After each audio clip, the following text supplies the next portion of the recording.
It's early spring 1871, and Paris is telling itself the danger has passed. The siege is over, the guns are quiet, and everyone wants to believe we survived, so we'll simply resume. In a few hours, that lie breaks. But right now, it's just dawn light in the gutters, breath turning to smoke, and the Seine moving like it doesn't care.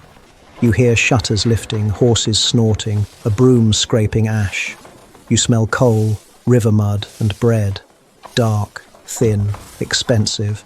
You're standing at the base of Montmartre, watching men climb the hill with hands in pockets, acting casual the way people do when they're afraid to say a thing out loud. And somewhere in the half-dark, the rumour keeps spreading. Troops are coming for the cannons. One detail makes it feel unreal. The cannons were paid for by Parisians themselves. Most people shrug because Paris always has stories, and also because this place feels eternal. I get obsessed with normal days right before history kicks the door in. What did the air smell like? What did they complain about? What felt urgent until it didn't? So today, we're walking through Paris on March 18th, 1871. From Montmartre at dawn to the river streets at night. 8 stops, ordinary life to the cliff. Because the scariest part is this. Nobody knows it's the last normal day, and no one ever does. Quick context, so you can feel the pressure. Paris is a massive machine, but wounded. War and siege tightened every screw. Rent due, wages late, fuel scarce.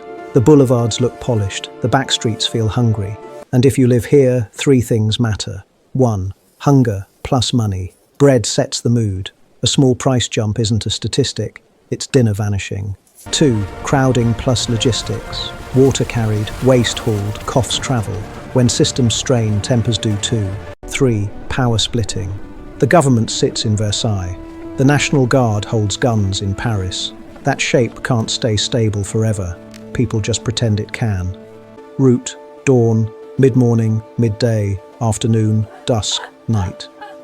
At each stop we watch ordinary life and the shadow of takeover without anyone naming it.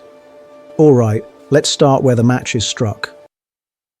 Stop 1. Montmartre Hill. Dawn first. You notice the cold, then the hush, then boots crunching gravel. In the grey, cannon wheels, stacked shot, a lantern hooded by a hand. A laundress pauses on the steps, basket on her hip, staring upward like she's listening with her whole face. Nearby, a local guardsman keeps his rifle low, not aiming, just holding. How it works.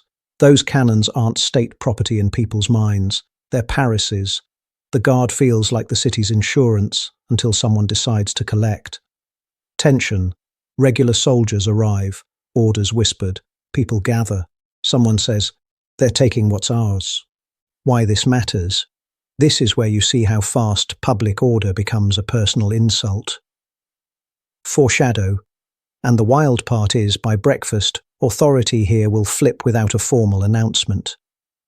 But right now, they're thinking about one small thing. Will anyone fire?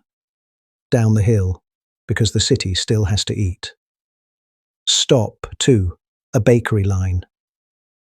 Mid-morning. First you notice yeast, then cheap smoke, then the tight anger in how the line stands. Coins are counted twice.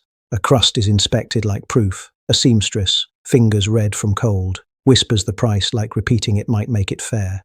How it works. Bread is a schedule. Miss the line, miss the loaf, miss the loaf, miss the day. Stack enough missed days and patience stops working. Tension. A man cuts in, someone snaps. The shopkeeper's wife watches the door like it's a border. Why this matters. A city can survive bad news. It struggles to survive daily humiliation. Foreshadow. Revolts don't start with speeches. They start with a feeling. Enough. Toward the centre, where messages become orders. Stop 3. Near the Hotel de Ville, midday. First you notice paper, then voices. Then a square breathing people in and out. Notices go up. Fingers point. Someone reads aloud for the ones who can't. A clerk with ink-stained cuffs copies a proclamation fast, careful, like words can kill. Behind him, guards in mismatched coats try to look official. How it works. When trust breaks, a city runs on committees. Post a notice, Gather a crowd. Name a few men. Call it order. Messy, but fast. Tension. Rumours arrive in waves. Arrests. Refusals. Versailles furious. Why this matters?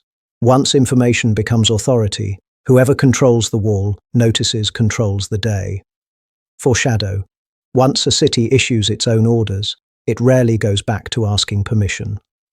If you're enjoying this reconstruction, like and subscribe. It genuinely helps us keep making these. No pressure, I'm just glad you're here. All right.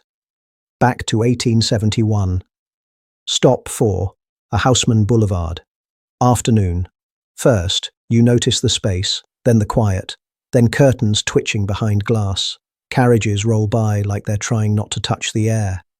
A well-dressed man hears chanting in the distance and checks his pocket watch, as if timekeeping can protect him. How it works. Class in Paris is geography. Wide streets mean control, easier patrols, fewer corners for crowds, fewer places to vanish. Tension. Someone spits, Versailles. Another hisses, not so loud. Why this matters? You can measure fear by how softly the wealthy close their shutters. Foreshadow. And the wild part is, these wide streets will soon learn what a barricade looks like anyway. Eastward, where the city's hands live.